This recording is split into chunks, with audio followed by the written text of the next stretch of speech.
सभी को जय श्री राम। क्या हुआ जब अयोध्या यात्रा के दौरान एक साधु को बस से उतार दिया गया। उसके बाद सभी लोगों ने वहां जो चमत्कार देखा उसे देखकर आपके पैरों तले जमीन खिसक जाएगी, क्योंकि वह साधु महाराज ने एक ऐसा चमत्कार किया जिससे बस ड्राइवर के साथ साथ सभी यात्रियों के रोंगटे खड़े हो गए।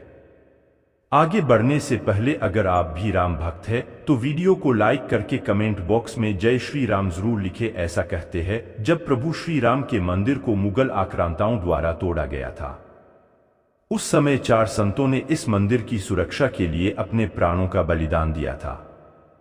यानी इस भूमि को संतों के बलिदान की भूमि भी कहा जा सकता है। जब भारत में राम मंदिर का निर्माण हुआ तो सबसे ज्यादा प्रसन्नता इन साधु संतों को ही हुई, जो बेसब्री से रामलला के टेंट से भव्य मंदिर में जाने का इंतजार कर रहे थे। इसी कड़ी में 22 जनवरी 2024 को रामलला की प्राण प्रतिष्ठा का समारोह हुआ था। ये काफी भव्य समारोह था जिसमें देश विदेश के कई बड़े दिग्गज लोग शामिल हुए थे, जहां पर हमारे प्रधानमंत्री नरेंद्र मोदी व अन्य साधु संतों की उपस्थिति में रामलला की प्राण प्रतिष्ठा का कार्यक्रम भव्य आयोजन के तौर पर किया गया। लेकिन कहते हैं ना, जब भी राम अयोध्या आते हैं उस दिन दिवाली जरूर मनाई जाती है। ऐसे में कई सारे चमत्कार हमें अयोध्या में देखने को मिले हैं। उन्हीं में से एक चमत्कार तब हुआ जब इलाहाबाद में रहने वाले एक दिव्य साधु बस के माध्यम से अयोध्या जाने के लिए रवाना हुए। वे उत्तर प्रदेश की एक सामान्य बस में बैठे हुए थे, लेकिन उनके पास कोई टिकट नहीं था। वह काफी दिव्य और सिद्ध साधु थे। सदैव उन्होंने अपना जीवन प्रभु श्री राम के चरणों में समर्पित किया था। लेकिन बस में जब वह बिना टिकट बैठे तब बस ड्राइवर ने पूर्णतः नजरअंदाज किया। लेकिन जब वह आधा सफर तय कर चुके थे तब बस कंडक्टर उनके पास टिकट मांगने के लिए आया। लेकिन उन साधु महाराज ने कहा कि साधु तो चलता भला, मेरे पास कोई पैसा नहीं है। मैं सिर्फ तुम्हें आशीर्वाद दे सकता हूं कि तुम्हारा व्यापार दिन दुगनी रात चौगुनी तरक्की करे। लेकिन वह बस कंडक्टर बहुत ज्यादा गुस्सा हो गया और उन साधु महाराज का मजाक उड़ाने लगा, क्योंकि वह धर्म से एक मुसलमान था। उन्हें खरी खोटी सुनाने लगा और उनका हाथ पकड़कर उन्हें बस से बाहर निकाल दिया। वह इलाका काफी जंगली इलाका था, लेकिन वे साधु महाराज जरा भी क्रोधित नहीं हुए और सामने एक शिला रखी हुई थी। वे उस शिला पर जाकर बैठ गए और राम नाम का जाप करने लगे। और चमत्कार कुछ ऐसा हुआ कि जब बस को पुनः शुरू किया जाने लगा तो बस चालू होने का नाम नहीं ले रही थी। सभी के मन में यही सवाल था कि इलाहाबाद से लेकर इस स्थान तक बस एकदम सही थी और आखिर अभी शुरू क्यों नहीं हो रही है। तकरीबन 1 से 2 घंटे बीत गए। सभी तरह के मैकेनिक आ गए और बस को ठीक करने का प्रयास करने लगे, लेकिन बस तो सही होने का नाम ही नहीं ले रही थी। ऐसा लग रहा था मानो बस उसी जगह पर जम गई हो और किसी की इच्छा के बाद ही आगे बढ़ेगी।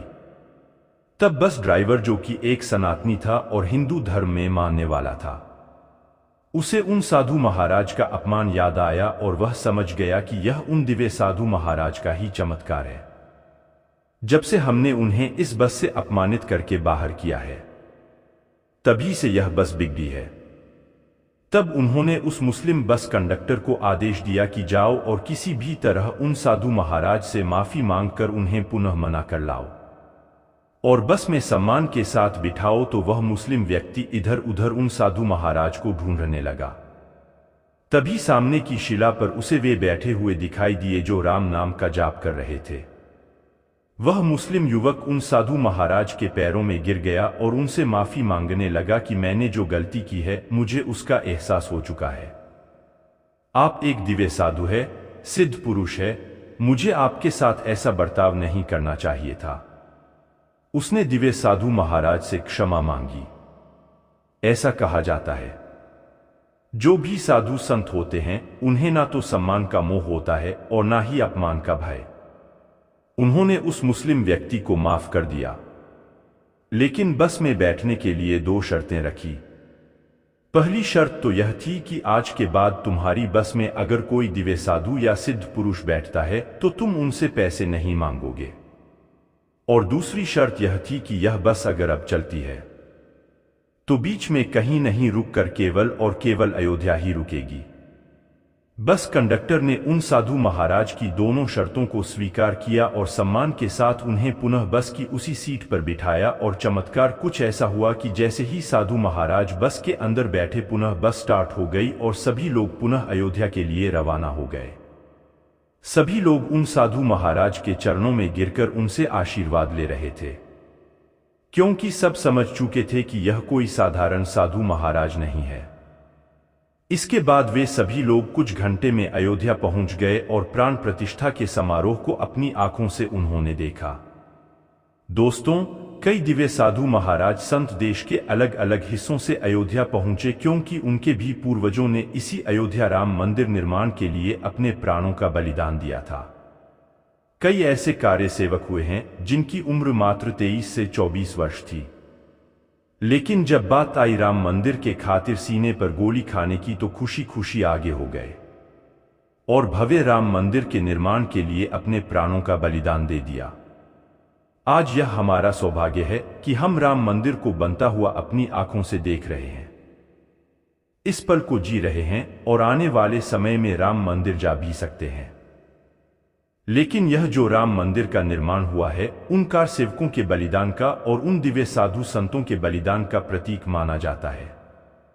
दोस्तों, जब से राम मंदिर निर्माण चल रहा है और राम मंदिर का निर्माण कार्य खत्म हुआ है, तब से एक के बढ़कर एक चमत्कार हमें देखने को मिले हैं। और सबसे बड़ा चमत्कार बार बार एक वानर का देखना है, क्योंकि प्रभु श्री राम ने हनुमान जी महाराज को एक आदेश दिया था कि तुम कलयुग के अनंत काल तक इसी पृथ्वी पर रहकर धर्म की रक्षा करोगे, तुम चिरंजीवी कहलाओगे और हमेशा कलयुग के अंत तक धरती पर विराजमान रहोगे।